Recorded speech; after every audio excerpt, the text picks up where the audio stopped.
నమస్తే దుబాయ్, అందరు మంచి ఉన్నారా? అయితే మా నాన్నవను చిన్నప్పుడు నేను అడుగుతుంటి, ఏమో నువ్వు ఎక్కడికైనా నడిచే పోతావు, ఎట్ట నీకు ఎట్ట సాతన అవుతుంది అని అంటే, అవురా వారి సిన్నోడా గట్ల కాదురా, ఇంగో గిట్లా మేము వెనకట గిట్ల గిట్ల తాగుదు, ఇట్లా గిట్ల గివి గివి తిందురా అని రాగి అంబలి గురించి చెప్పింది.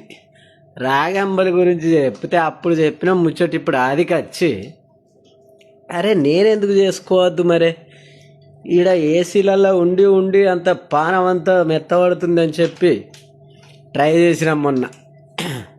ఏం లేదు దోస్తులు, సింపుల్ రాగి అంబలి చేసుడు. చల్లటి నీళ్ళల్లో ఒక 2-3 స్పూన్ల రాగి పౌడర్ తీసుకోవాలి. ఈడ మార్కెట్లలో దొరుకుతుంది, షాపులల్లో. పట్టించుడు మిషన్లలో అది ఇదేం అవసరం లేదు, గిర్నీల జస్ట్ ఆ పౌడర్ తీసుకొచ్చుకొని ఒక కప్పులో పోసి 2-3 స్పూన్లు కొన్ని చల్లటి నీళ్ళు పోసి అవి మంచిగా కలిపేసి, ఇంత మిరపకాయ ఇంత అల్లం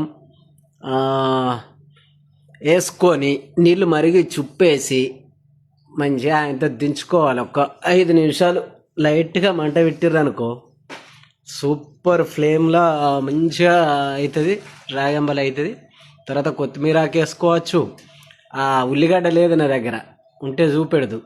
ఈ ప్లస్ కొబ్బరి తురుము అంటారు కదా, కొబ్బరి పౌడర్, పచ్చి కొబ్బరిది ఇక్కడ ప్యాకెట్లలో దొరుకుతుంది, ఫ్రెష్ కొబ్బరి పౌడర్ వేసుకొని కలుపుకొని, ఉల్లిగడ్డ ఉంటే ఉల్లిగడ్డ వేసుకొని తింటే పేయికి సలవ చేస్తుంది, రక్తం పెరుగుతుంది.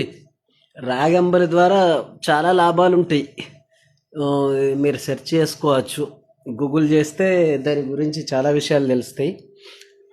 మనోళ్ళు ఇందుకే అంత అంత బంధవత్తున్నారు పాతోళ్ళు.